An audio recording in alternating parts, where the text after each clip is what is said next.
All right. Hello, friends, and welcome back to another exciting episode of Our Life, Beginnings and Always, Baxter's Route. So I've been thinking about this pretty much all day. Like, I woke up and I started thinking about our life. Yay. And I've kind of made a decision. As you can see on screen right now, we are in step 2, once I find where my mouse is. And everything has been done on this screen except for Soiree. Soiree is the very first moment that you can meet Baxter in game. And if you remember from last episode, we were not anywhere close to here, right? Like, we had just restarted the game. I've been thinking about this all day, as I said. And as much as I love this game, and I want to replay it over and over and over again, I'm worried that it's not going to be very fun to watch me doing the same thing that we did the first time that we played, right? Just the whole, like, Cove friendship. I do know that there are a few differences in, like, the first time that I played, we were indifferent to each other. The second time I was going for a friendship route. But I woke up today and I got worried that it wasn't going to be very fun to watch. That we have this whole series that's supposed to be about Baxter and Baxter's route, and then we don't actually, like, do anything with Baxter for 10 episodes or so, a really long time.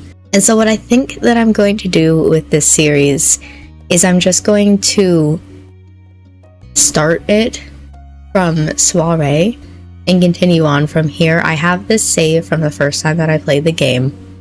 I don't know why I lucked out and have a save just before Soiree.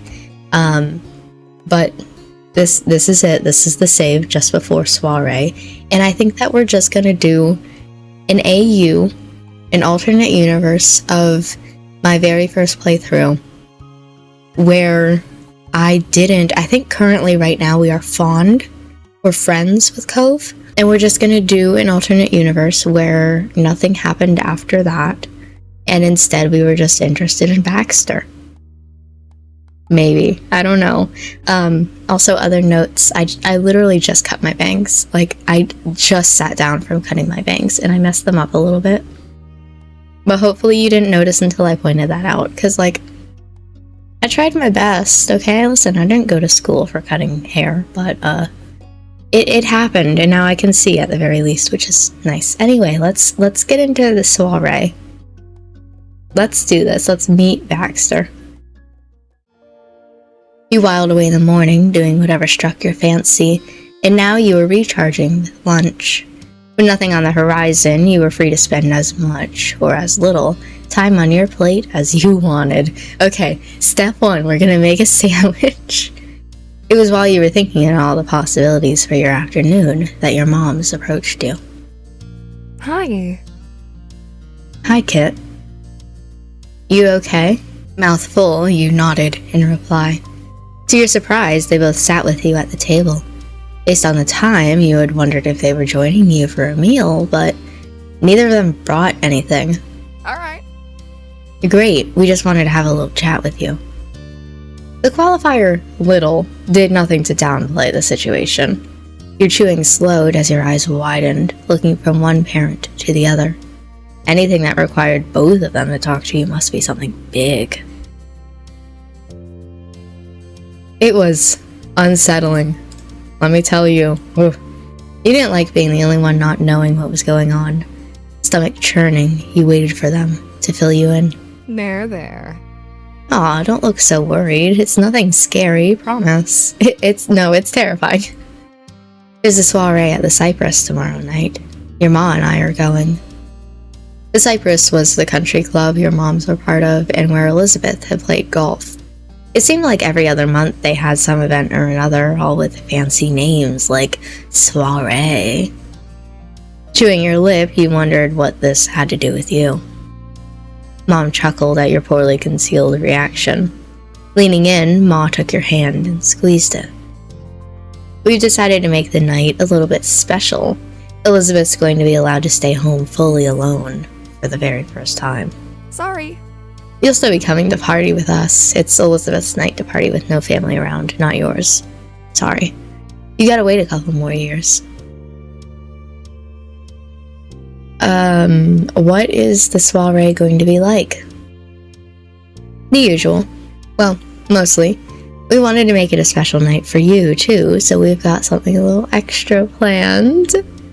That was unexpected. Interested, you listened.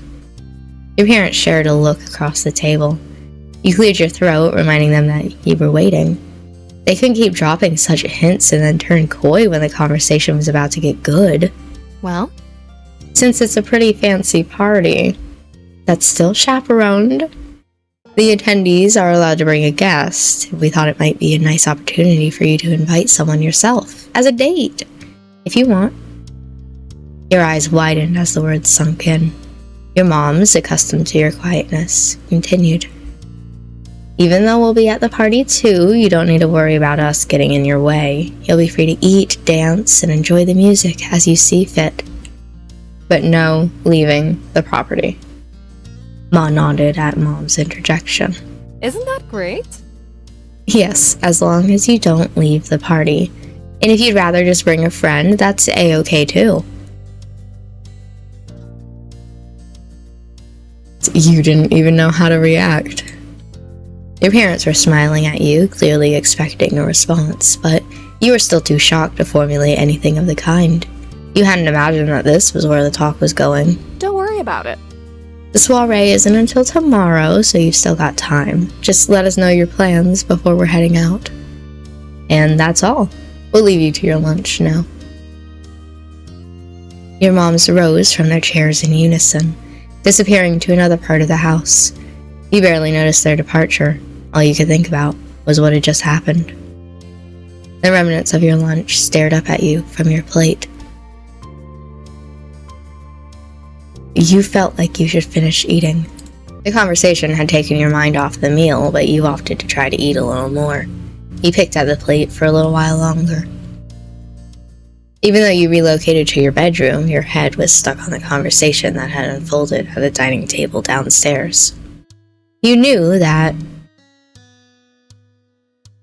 Okay, so in order to do this, I can't bring anyone. In order for us to meet Baxter for the very first time in this moment, we can't go with anybody. Which I have mixed feelings about because, on one hand, we know from playing my very first time when I brought Cove with me to this soiree, he wants to go to the soiree, but he doesn't have a good time at the soiree. He doesn't enjoy it.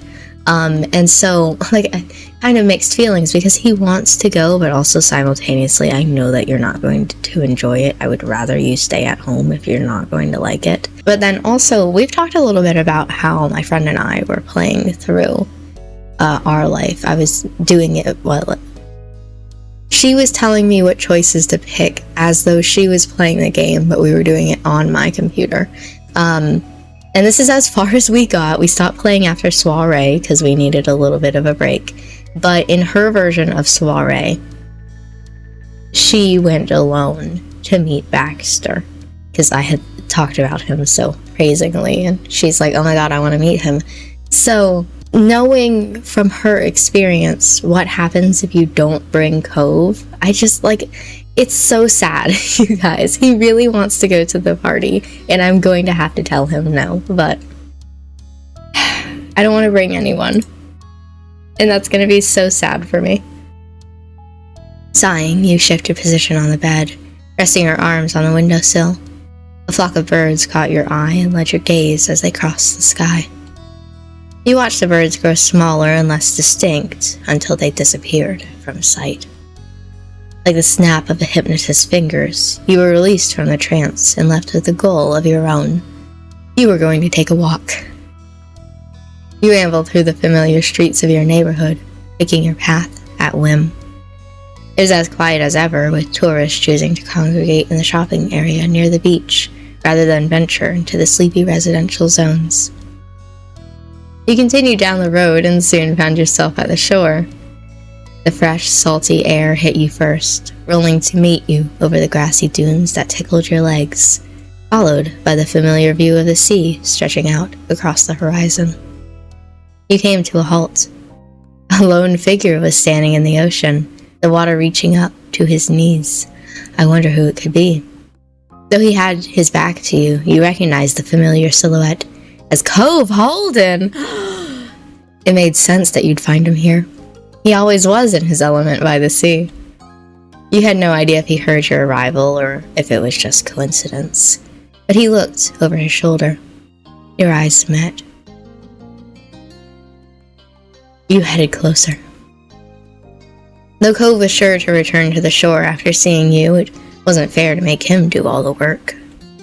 Cove grinned at you from over his shoulder before turning around to wade back to the shore. Kit, what are you up to?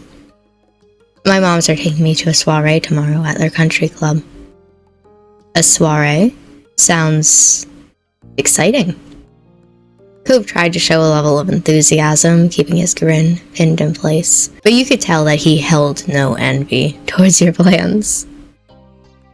I am attending by myself. I'm sorry. Elizabeth is staying home. My moms will be there, but I don't need to hang around them if I don't want to. Hey, that's a big thing for them to just let you do. I hope it's fun. The strain had gone from his smile, which was back to being genuine. Ooh, maybe he doesn't want to go. I don't know, maybe this is a difference between my friend's playthrough and my playthrough. Maybe he genuinely does not want to go. Thanks for letting me know you're not going to be around tomorrow. You nodded, returning his smile. I'm gonna go swim now. I don't feel bad about it anymore, Cove. Unless there's anything else you wanted to tell me? No. Shaking your head, you waved Cove off as he crossed down the shore. And then you began to head home. Oh my god. He doesn't want to go. What a weight off of my chest, honestly. Not enough for me to not choke. Still a little bit sick. Currently. I'm so happy about that. Okay. Feeling good that you had settled your plans for tomorrow. You crossed the threshold of your house as alone as when you'd first set out. You considered the available options, limited as they were, and hadn't felt right about any of them attending tomorrow's event with you. At the sound of the door opening, your mom popped her head into the hall. How are you? Hi, Kit. How's it going? I was thinking about what you and Ma said about the soiree tomorrow. There isn't really anybody I'd want to take. Your mom seemed unfazed by your decision, nodding as you came to join her in the living room. You dropped onto the sofa, comforted by the cushions that pressed into you. Oh, that's fine. There's gonna be plenty to do at the party anyway, so it'll be a good time for just the three of us. No need to push yourself into going with anyone you don't want to.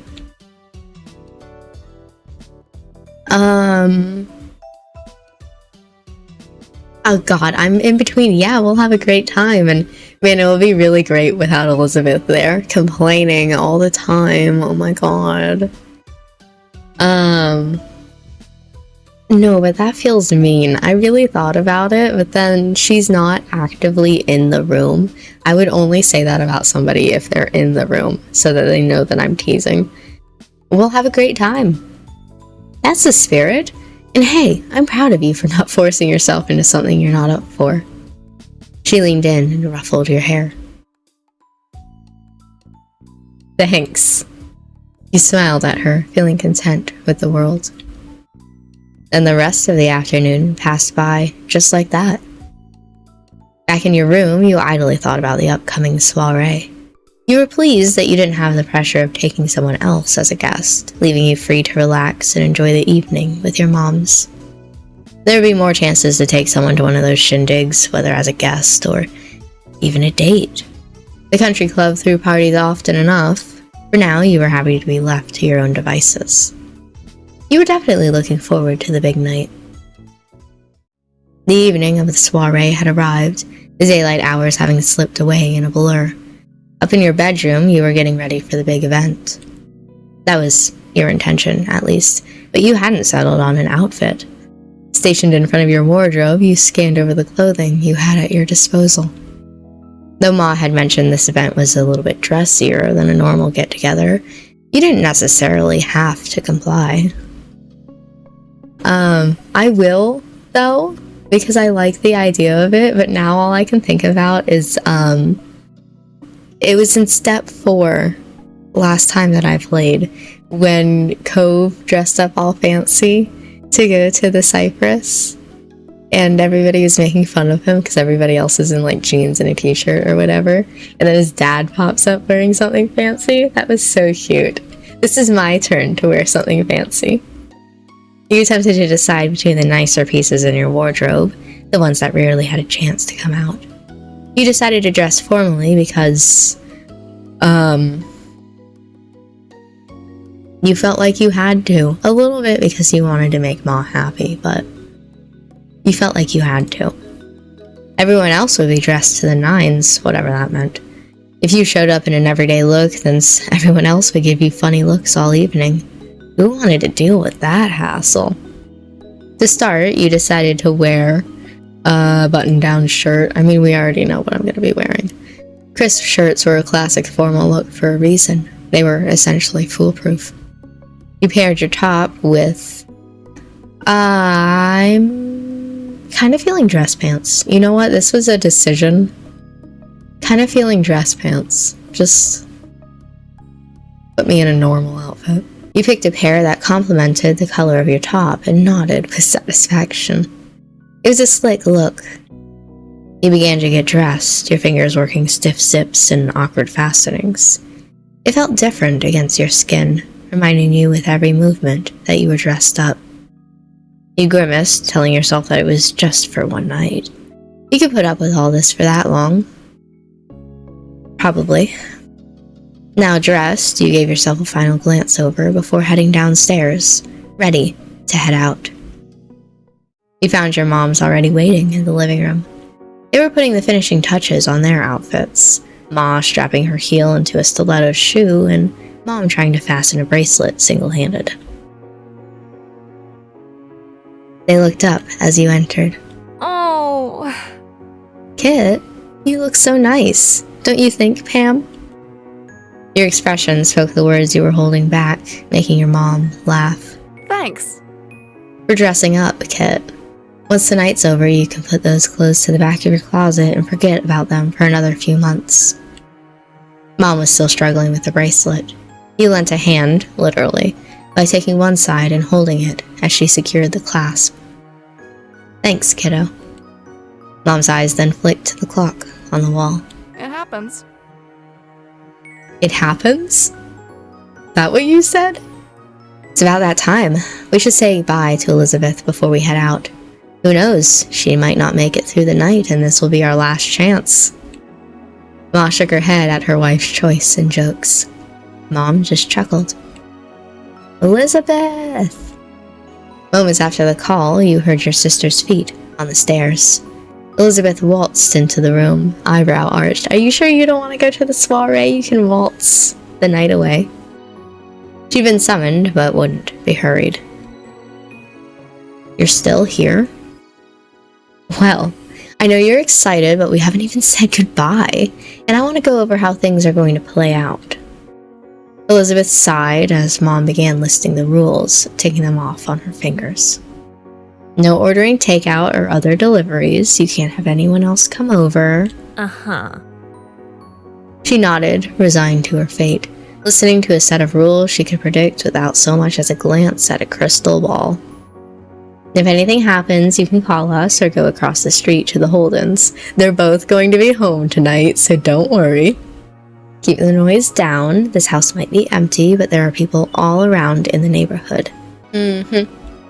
Usual house rules still apply. Don't do anything you wouldn't do if we were here. All right. And we'll be back no later than 11:30 p.m. But we'll call if there are any issues, so don't tie up the phone line all night. Right. All done. Can you go now? Ma strode over and swept Elizabeth up in a hug. Your sister let out a small noise, her eyes widening, and suddenly looked much less like the smug teenager she acted like. You're such a big girl now. I still can't believe it. Elizabeth rolled her eyes. This wasn't the quick departure that she'd been hoping for. Any chance of it ending soon vanished as Mom joined in the hug. Neither can I. It feels like it was only yesterday that... Elizabeth groaned, trying to cut the reminiscing off without success. You joined in. That's what I was looking for. Mom and Ma held out their arms to you as you approached, welcoming you into the hug. Elizabeth whined, eager for this to come to an end already. Jeez! Can you all just go? The embrace finally ended as your moms unlinked their arms from your sister. Fine. We really do have to be going. Bye, sweetie. Ring if you need us. Goodbye. Mom bounced her finger on the tip of Elizabeth's nose. Elizabeth wrinkled it in disgust. See you later. Take care. Yeah, sure. Bye. See you in a few hours. Bye. Bye. Now can I finally enjoy the private time I was promised? Your moms laughed at her insistence to get you all out of the door. It was pretty funny. She tended to be the one who rubbed others the wrong way. It was entertaining having the tables turned on her. With another brief round of goodbyes and Elizabeth seconds away from literally pushing your group out of the house, the three of you bundled into the car and set off to the party. So, Kit, how do you want to tackle the party?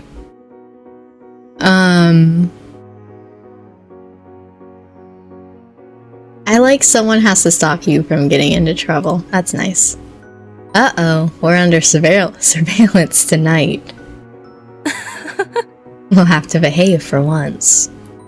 The ride continued on with some silence and moments of casual conversation. Almost there. Have you got your dancing shoes on? You looked down at your feet. The shoes were as stiff as if you'd just picked them off of the rack. You didn't have much cause to break them in. I have a pair of shoes on. alright. You pulled up at the country club. The sun had sunk deep into the horizon, the last of its light, sleepily warming the oncoming night. Your moms led the way to the space around the back where the actual event was being held.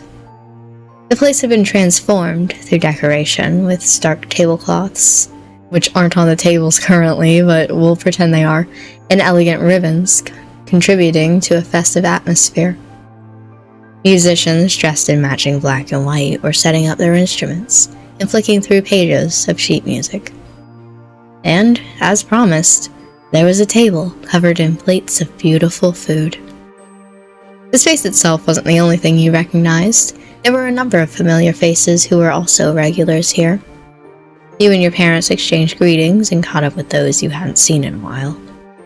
There was a lot of cooing compliments about how wonderful you looked. Oh my god, thank you. I know, I dressed up. Before you knew it, the sun had tucked itself away for the night. Taking its place were hundreds of twinkling lights. The party was beginning in earnest, which meant you needed to figure out how you were going to make the most of it. Let's watch the band play first. Let's listen to some music. You decided to go check out the band who'd started playing earlier. Staying clear of the dance floor, you kept to the side and took a position close to the band's set. You weren't the only one. There were a few others stationed close by to better appreciate the music. The players were focusing intently on their craft, too busy with the performance to acknowledge your approach. They were all on string instruments, though there was a keyboard set up nearby, maybe for another song or for special requests. You thought the playing was good. The sound was melodious and suitable for the event. The musicians were doing a fine job of keeping pace with each other, and you didn't hear any obvious mistakes. We'll move on. Let's get some snacks. You moved towards the refreshment table. The food was all tiny and bite-sized, ready to be picked up and sampled by on-the-move attendees. That's kind of awkward to say, but okay. It was immediately apparent that there was plenty to choose from. Just from the level of care with which it was presented, it was clear that this was fancy stuff. But there was a butterfly outside my window. While you didn't know what it all was, you were happy to try it out. Not knowing what to expect was part of the fun. You sampled a few of the items laid out on the table. The unusual combinations of texture and taste made for a fun game of guessing what you like and what you wouldn't. Actually, I would hate that. With surprises in both directions, there's something about textures that sounds gross. Continue. Some of the things that you were sure would be weird turned out to be the most delicious. Let's move on to something else. There is a correct answer here. I'm being silly and doing the things that I'm not supposed to do just because I know. I feel weird hanging with parents and mingling with other guests. There is a correct answer. I can't just sit at a table and go around. Let's look for someone to dance with. You toe the edge of the dance floor, looking for someone who might be interested in joining you. Feeling a tap on your shoulder, you glance behind to find a boy with dark brown eyes standing there. Let me tell you, just by the way, since this is our first time seeing you, you look so nice here. I forget how old you are. I'm 13, so you're 14. And you look nice at 24. 19 is kind of meh. 19's kind of your bad era. I'm sorry. At a guess, you estimated he was around your age. Maybe a little older. Are you planning on dancing? You nodded. Smiling, the stranger nodded at your response. Listen, in real life I would never dance, but this is how we have to meet Baxter in order to meet him early, and I want to see what changes if we meet him here. So, we should dance then. It's perfect timing, a new song is just about to start.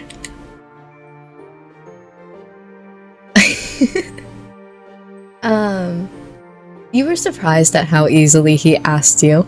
Also a little uncomfortable, but he simply continued to look over your face, even lifting his hand up for you to take. You accepted, because I'm kind of forced to. Ooh, I love that. You were nervous, but didn't want to be rude. Oh, I also really like, though you were nervous tonight, you were trying to be bolder. You were nervous, but didn't want to be rude. You took his hand in yours. The only acknowledgement he gave was a casual wisp of a smile. You suspected this was as routine for him as a handshake. Together, you walked out onto the dance floor. The boy's stance shifted into proper form for formal dancing, confirming your earlier suspicions. He'd clearly had lessons in this area, which explained his casual attitude about securing a dance. A lot of the country club parents put their kids in classes like that, whether as part of a last-minute panic before a big event, or a weekly extracurricular as soon as the kid could walk. I had never taken classes. I wouldn't have ever been interested in dance classes. I would have been cool with, like, music classes. I took music classes. But not dance. I can't dance.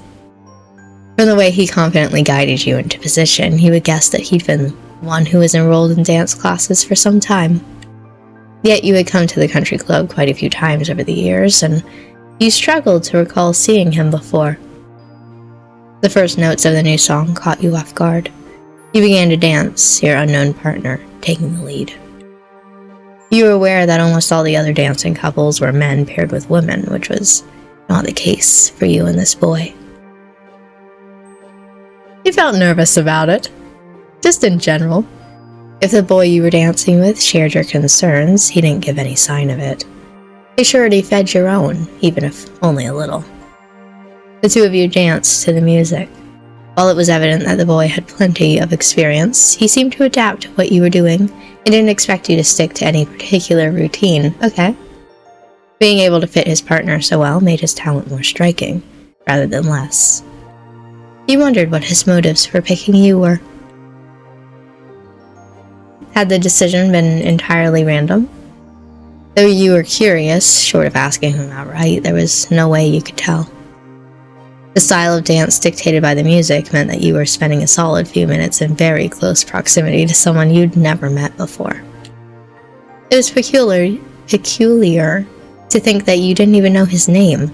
But you were near enough to notice a small birthmark on his neck. Okay, that's kind of weird, but you could just ask for his name, but he'd show no inclination to talk once you begun dancing. While you were considering this, the song came to an end. Oh. Your hands released, and he politely took a step back. Thank you for dancing with me. You have nice legs. He breezed away before you could formulate a response to the unprompted compliment. It wasn't a feature you were accustomed to people commenting on, good or bad.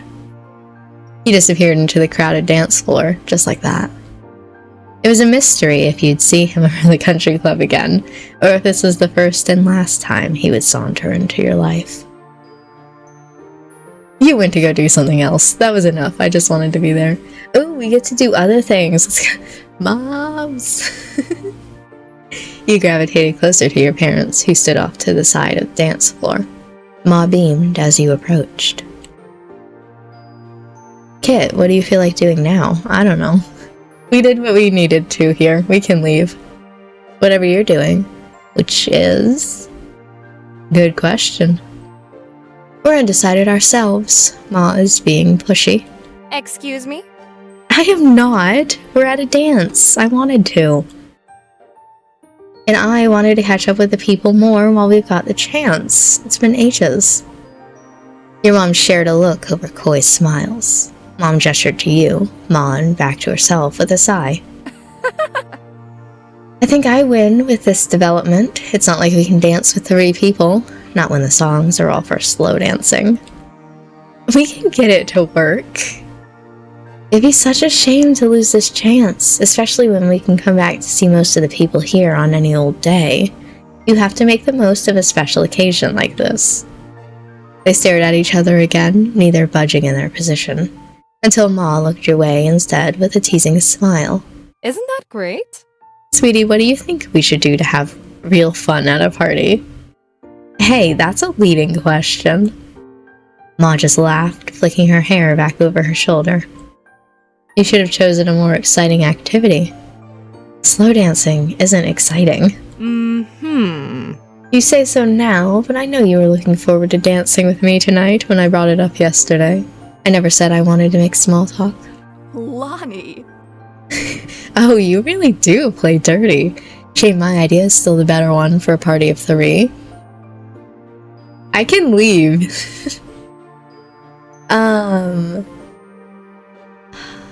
You've got to dance at a party. I don't want to dance with you two. You two can dance by yourselves. I have a feeling I'm going to be forced to dance with them now.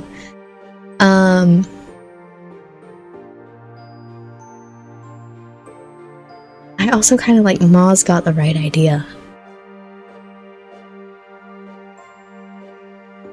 We have time to do both. Very true. And since the dance floor is pretty empty, we should talk to people while they're free. No, we should be brave and encourage other people to get out there. You shook your head at the bickering. I love it. The 3 of you mingled with the other guests. It felt very grown up, conversing with your parents' friends at a soiree, but the light conversation and easy laughter meant that you all had fun together. Then Ma took Mom with one hand and you in the other, oh god, and led you both onto the dance floor. You linked hands with Mom and the 3 of you swayed to the music. It was more akin to a game you'd play in kindergarten than a proper slow dance. You couldn't help but giggle. Your laughter was infectious. Mom and Ma joined in, and your little group's dancing became more and more ridiculous as it went on. Still, it was a good time, and that's what mattered. I don't know what else to do at the party. Let's just have the rest of the evening with them. The band announced that the next song would be their last. Though the declaration lured a few more people out onto the dance floor, it was still clear that the party was winding down. The number of guests had dwindled steadily over the course of the evening. The refreshments table, once crammed with plates of food, was host to sad platters of what little morsels remained. Ma let out a contented sigh as Mom yawned. The lateness of the hour was wearing on them. Wonderful. What a lovely evening. Yeah, we'll have earned a late morning tomorrow. Your mom's had a lot to say about the evening and what you'd been up to. Oh boy. Thanks for spending time with us tonight. It was wonderful. No problem. I saw you cutting a rug on the dance floor. Yeah, I kinda had to. Your mom said it in a joking tone and did a boogieing mime to accompany it. You had no words. Mom just laughed at the reaction. Hey! Who was that guy you were dancing with earlier? I didn't recognize him. I didn't either. Supposedly. I don't know. He didn't tell me his name. That's fantastic. Oh, mysterious. He must have been a guest of a member, or he could have been visiting the area. The Cypress has other branches in different towns. It seemed the topic would have to be left there. It was unanimous that nobody knew anything. How was the food? Good. You don't get stuff like that every day. Very true. Wasn't the band lovely? There's nothing like a live performance. Yeah, I liked it. Let's go. Alright then, let's get ready to get back to Elizabeth. If we're lucky, the house might still be standing. Ma swatted your mom playfully, laughing at the comment. You cast one last look at the party. You saw people making the most of the final song on the dance floor, as well as those exchanging farewells and suppressing yawns. Most of the faces were happy ones, despite the weariness that was starting to creep in. You had a good time, too. In addition to the good memories you've made, you felt a little more grown up as a result of attending the party. Turning away, you shelved that thought for another time as your moms led the way back to the car. You hurried to catch up to them, feeling childlike once more. And there we go. That is Soiree, meeting Baxter for the very first time. I think because the summer ended bit focuses a lot on, the end of step 2. I'm going to quickly run through that until we get to the beginning of step 3, or the, end of the summer here that we're about to, end of the school year here that we're about to go through. And I'll see you once we get through that, once we start step 3. Okay, so we skipped a lot of the in-between section. We're at the part just now where we're about to meet the new neighbor who's about to move in. As you can see from, Mr. Holden, I couldn't decide whether I wanted to call him Mr. Holden or Cliff. Seems weird either way. Cove's dad saying, my boy and I have just been waiting around to see what the new neighbors are like, so we can continue on now. It was definitely his idea. I don't know how you're not interested in this. It's big news. Besides, it'd only be polite to greet the new folks in town. Maybe it'll be a single dad and a son. I like that. Maybe I'll say it, because I know last time I said anyone has to be better than the last tenants, so. Cove snorted some airy laughter at the suggestion. Oh? You think we'll have some competition? For several moments, Mr. Holden was unable to answer. He was still chuckling when he put his hands on his hips and tried to compose himself. That really got him. Damn. Nah. Absolutely not. We're the #1 father-son duo in this town, and no one's changing that. Yeah, you tell him. Mr. Holden took one more glance at the currently vacant building and sighed dramatically. When he turned back to you and Cove, his whole body seemed deflated. There's no sign of them, and I still need to head over to work soon. Cove gave his dad a few reassuring pats on the back. Okay, I promise to keep an eye out on it. I can text you if anything happens. Really? Of course. Yeah. I mean, only until I have to meet up with Terry and Miranda. Would that still work? With a wide grin breaking out on his face, Mr. Holden looked absolutely thrilled to have his nosiness enabled. That works. He moved to firmly place both hands over Cove's shoulders, fixing his child with a firm stare. Son, you are my true ally in this world. Mr. Holden stood up straighter, letting Cove go. He looked reinvigorated. Okay, with that settled, I'll go make some money. That's always been the one thing I do best. Mr. Holden headed off to the garage with a big wave goodbye. Cove smiled the whole time he watched his dad leave. You really liked Mr. Holden. You had for a long time, not in a weird way. As soon as he was out of sight, Cove sighed lightly. Are you okay? Yeah. Just not looking forward to waiting. Guess I'll be hanging around the street for a while. Alright, see you later. I'll stick around to see the new neighbor. Curiosity about the new tenant was getting the better of you. Your mind was already swirling with too many thoughts about what they might be like. Who could it be? Really? Yeah, I can't leave until I find out what at least they look like. Cove nodded at that. You noticed that he seemed much happier about his task now that he wasn't going to be waiting alone. Cove put his hands on your shoulders, gripping you solidly, but not enough to hurt. His eyes fixated on you just as firmly. He was serious. Kit, you're my true ally in this world. I couldn't say it without laughing, I'm sorry. That got a fair amount of chuckles from you. He grinned, the stoicism fading into amusement. Thank you. I knew you'd stay for me. You are lucky to have me. Teasingly, Cove raised an eyebrow. You're the most lucky guy in all of Sunset Bird. The luckiest. For a moment, you weren't sure if Cove was laughing at your declaration, or that you momentarily forgot the word luckiest. Either way, you didn't mind. And then he let go of you. Cove stepped over his front porch steps, lazily taking a seat and leaning back on his arms. Our watch begins. Nodding in agreement, you joined Cove on the front porch steps. You both sat there in a comfortable familiarity as you settled in for the waiting game on the new tenants. The neighborhood was quiet, and you sighed contently, closing your eyes and feeling a light breeze. Eventually, you both perked up at the sound of a car. A taxi followed the noise, turning onto your street. Cove's eyebrows raised at that sight, and he sat up straight on the stoop. Oh? This has to be them, right? The only people who come out here live here. It has to be. Now that they were here, you couldn't help but feel just a little bit curious. You wondered what kind of person would be living in the neighborhood for the summer. The taxi pulled to a stop, as you expected, in front of the now empty condo. It was on the same side of the street as your house, a few buildings further up. Without getting to his feet, Cove tried leaning and tilting his head to get a view of the passenger door as it opened. The single occupant exited the cab. Huh? You could feel what Cove was in that moment.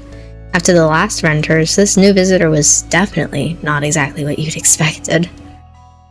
He was a young man, had to be close to around your own age. He was dressed fully in an eclectic black, white, and gray outfit. Even his side-swooping hair matched the scheme. The only other pop of color was from something that couldn't easily be fashioned into submission. A pair of dark brown eyes, which you caught when he looked over at his audience. Do a flip! Hello, folks. Who might you be? We're the neighbors. The smile, already prominent on his face, curled further. It was cocky, but you didn't get the impression it meant something adverse. Hallelujah. You and Cove shared a familiar look with one another, bewildered even further. The color-coordinated man left it there, however, and with a firm click, he shut the door of his ride. Then he returned his back to you to retrieve a large, unsurprisingly black suitcase out of the trunk. Continuing on with his own business, he strolled forward and lightly tapped on the driver's side window with his knuckles, asking for them to roll it down. When it opened, he leaned down and rested his arm on the edge. You assumed he was thanking the driver for getting him there, considering he slipped them his hip during the brief chat. They shook hands, and then he pushed himself up and away from the taxi with both arms, giving the driver room to leave. Don't forget anything in the back seat. The taxi pulled away, rolling carefully down the road and out of sight around a corner. The new renter had officially arrived. He left his suitcase on the ground, out of the way of the street, and sauntered over your way with the confidence of someone who had been invited to join. He had. Let's be real. Cove finally stood up to greet this person. You followed suit. Excellent. Okay, damn. I'm Baxter Ward. It's excellent to meet you, neighbors. You were standing on the side he was approaching from. When Baxter got close enough, he offered his hand to you first. Damn, okay. You shook it. Baxter gripped your hand firmly to give a satisfying shake. Welcome to Sunset Bird, Baxter. I'm Kit. Hey, Kit. I'm quite keen on getting to know you better this summer. We could be good friends. I can hope so. From your other side, Cove made a sarcastically amused scoff. And you are? He lifted his hand out to Cove next. Cove instead crossed his arms to express his rejection of that idea, still eyeing Baxter carefully. Cove, be nice. I'm Cove. Baxter's whole demeanor lit up for unknown reasons. His eyes shone as he studied Cove for a moment. Really? And wait, is that a nickname or your real name? It's just my name. Cove smoked. Cove pulled out a cigarette. Don't know what he's doing now. Cove spoke mildly, having given that explanation many times in the past. But he clearly charmed Baxter all the same. He tossed his head to one side with a laugh. Your parents knew exactly what they were doing. I can't imagine a more fitting name for the face I'm seeing. Cove. That's gorgeous. What? It's really not. No, I agree. It suits you. Not bad. Nice to see someone else knows. The impact might have faded for you, living with it this long, but I promise to the onlooker, it is a knockout. Cove couldn't face either of you after that. His cheeks were quickly turning bright red with embarrassment. You noticed that Baxter looked apologetic over Cove's increased discomfort. No, go ahead. I'm sorry, it wasn't intended to be more than it did. I like your name, but you don't have to mind that.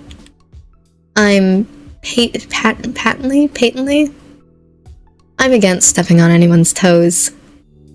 Haha. He chuckled to himself. It seemed like there was some extra meaning hidden there in his words, and you noticed that Cove raised an eyebrow, picking up on that too. Baxter stood up straighter, striking a slight pose with the position of his feet. He began to speak, but suddenly stopped and closed his mouth. Huh? He became absorbed in his own thoughts, tapping a finger to the side of his chin as he stared at you. You shot Cove a confused glance. He shrugged in response. After a few moments, Baxter had that same smile curl from before. He removed the finger from his face and used it to point directly at you.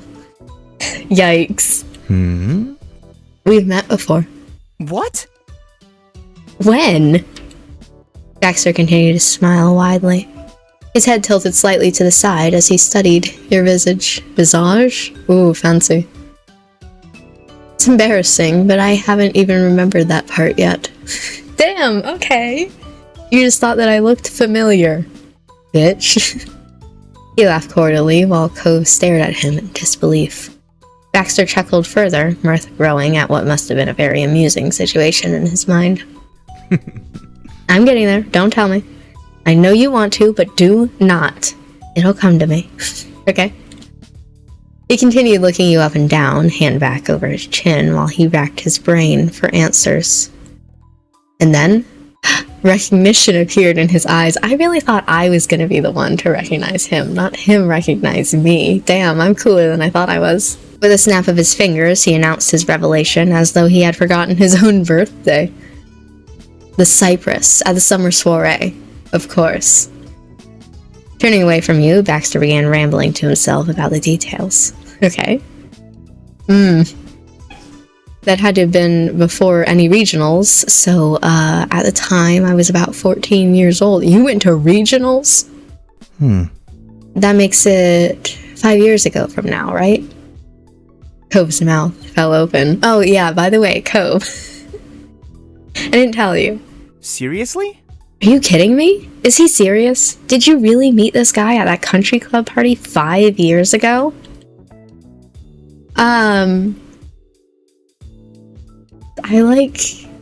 Okay, hold on.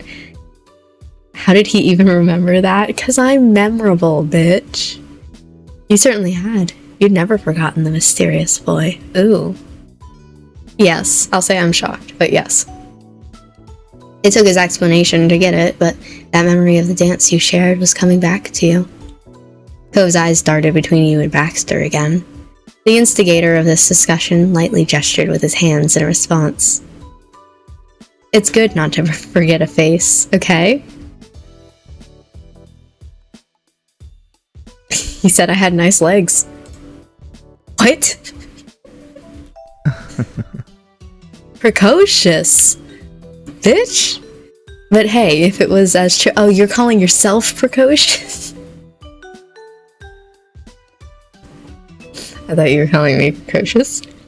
But hey, if it was as true then as it is right now, can't see why I wouldn't have. Damn! Feeling kind of lost here. You see, my parents are members of the Cypress. They happened to be passing through on a trip across different states when they heard about the event. To be honest. Sorry, it was really loud in my ear. Funnily enough, the entire reason they joined was for the connections they could make with other members there. Looks like that perk has finally hit for me too. Originally, I thought it was only any good since I could occasionally dance there. Baxter suddenly stopped and stood up straighter. He grinned. Dance. Oh, yes, that's what I was going to say. I'm a ballroom dancer, hence the phrasing earlier. Sorry, we got distracted. Oh. I don't know much about dancing, but that's pretty cool. It's not hard once you get the basics down. Cove didn't look convinced at all. Baxter took that as cue to keep talking. Well. He grinned in a way that was rapidly becoming familiar to you. If either of you are ever looking for a partner, I'm available. Cove frowned at the overt forwardness. Thanks? I'll pass, I think. I don't know what to say. At no point do I ever need a dance partner, Baxter. But I kind of want to say I'll take you up on the offer sometime. But also, like, I'd rather not. That's so mean.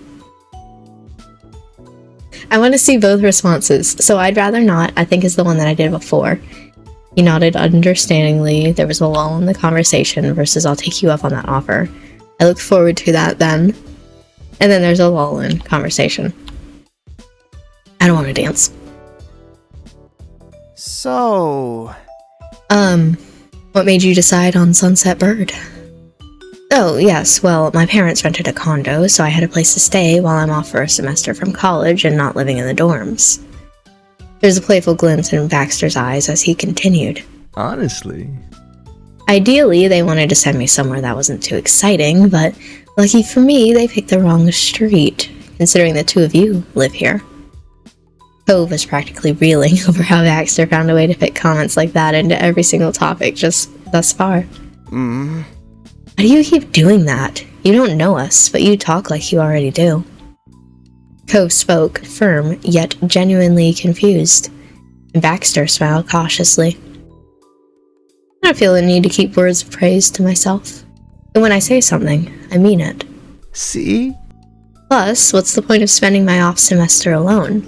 The best part of being somewhere new is getting to interact with new people.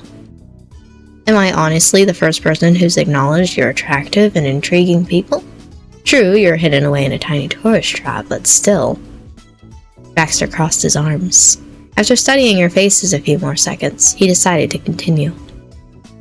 Am I only trying to score a hookup or get a romantic fling started by saying those things? No, that's not the point of speaking well of others.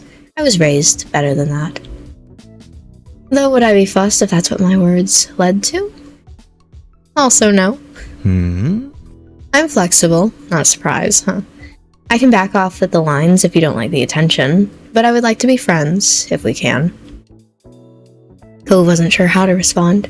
He glanced at you, and then he continued to look at your face when he spoke. Thanks for answering. I don't think that I'm interested in that. Maybe not the friends thing, but the other part. I find it entertaining. Baxter laughed at that. Glad we're working things out. Shifting his weight to the other foot, Baxter tried to move forward. So? Since you're both already out here, did my arrival interrupt anything? Definitely not. I'll tell him. All we were doing was waiting for you to finally show up. Baxter laughed at that, immensely pleased with your response. I'm getting a reputation in this town already. Not bad. Well, if either of you are free, I'd be thrilled to hang out this summer, but we can save the schedule talk for later. I should get my things inside. He gave a small nod of the head and flashed you both a dazzling smile. Goodbye. For today. Cove simply waved goodbye. Bye. Baxter then turned on his heels and strolled back to his suitcase, picking it up and bringing it to his condo. You and Cove were silent as Baxter unlocked the door and disappeared inside the house. With him completely out of the scene, Cove let out a long breath.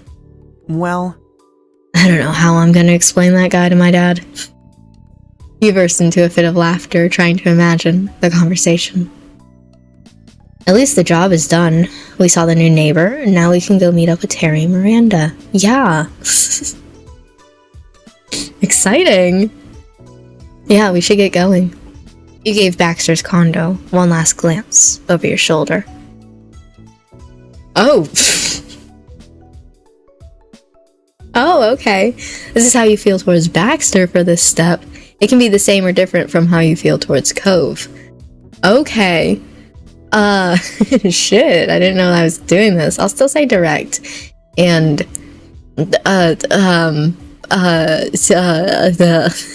Okay, so we could go indifferent. Which I was just about to say that, but you know what? We even got a little thing. If you choose to be indifferent towards Baxter, you won't be able to access any of his DLC, so why would we do that? I paid money for this. We could go fond, which is, you know, friendship, what we currently are with Cove, or we could go crush. And I'm feeling, because this is the playthrough where we're supposed to be romancing Baxter, I feel like we should go crush. Especially because, like, it's step 3. While there are technically 4 steps in the game, step 4 is more of like an epilogue thing, right? I feel like we should just go straight out of the gate with crush. Also because I think he's interesting and, you know, I want to see more, but ready. Yes.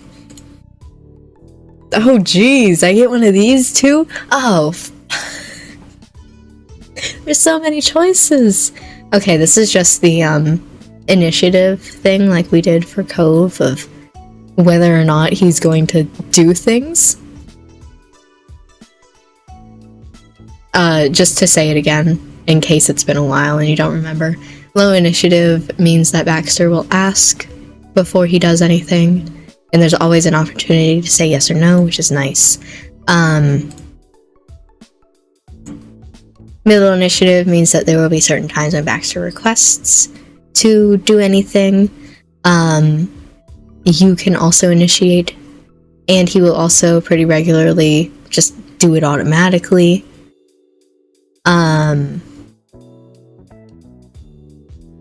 Just here. And then high initiative means that player agency will be reduced in favor of having Baxter just do it anyway, with less prompting. I have to think about this. Instead of all the major affection giving situations being led by a choice menu, some will instead be replaced just by him going for it, doing it. However, this level is mostly relevant if Baxter ends up as your official boyfriend at some point. It's exclusive to parts that are also included in the middle initiative. Will be seen whether you're dating or not, okay? It can't be changed. We hope you enjoy. Thanks. I enjoy being asked every single time. That's fun. I like it. I don't think that I would ever touch high initiative as a person. But I barely knowing anything about Baxter at this point, right? I feel like he more closely fits a middle or high initiative as a person. The Cove could be anything, you know? The Cove could be whatever the hell you want it to be, but I just can't see Baxter as a low initiative. I don't know. I'm gonna choose middle just because it seems the best. And I would never choose high, but my favorites are low and middle, so. And middle's kind of dependent on. I'll do. Oh, okay, and then I get a choice. You were looking forward to seeing more of him. Baxter was different, but you liked him. Smiling, you hoped that he would become a good friend this summer. Turning your attention back to Cove, you pushed all thoughts of Baxter aside. You both started making your way towards town. And then we're gonna hang out with Miranda and Terry. I think this is just getting the text message. Yeah, that says that Miranda's staring at us. So, that is it for meeting Baxter. This goes back to the normal in-between section of Step 2 and Step 3 that we saw last time, and I've been skipping those this episode, so I feel like I should skip this one as well. And because, you know, we're at an hour, we should probably just go ahead and end this episode here. I'm going to play through this until we get to the choices. Next episode, we will be going into Baxter's specific scenes. We'll also do some of the normal Cove normal scenes, just get our full Step 3 experience. But as I said at the beginning of this, I just felt like it was gonna be a little bit boring if we spent multiple episodes doing stuff with Cove and not doing anything with Baxter, not even having met Baxter at that point, just because it's stuff that we already saw my first time playing through the game. And while there would be some differences because Cove and I are friends, rather than the first time being indifferent, I didn't think there was going to be that many differences. I don't know, I didn't see it coming out ending up being a good choice. So skipping through that, like I said, I'll skip through this just because we saw it again as well. And next episode we will start actually being on Baxter's route in a way, doing Baxter's moments. I'm excited to see more. We'll have to see which one is my favorite. We'll have to pit them against each other. I'm pretty sure it would be Cove because I like Cove a lot. He's the background of my phone. You can't even see my phone. He's the background of my phone. Right? Like, I'm a little crazy about that guy. But I'm also interested in Baxter and seeing his story. I hope that you guys are too. I hope that you enjoyed this episode, despite the fact that it was a little bit strange, unusual. And I hope to see you in the next episode where we continue on Baxter's route.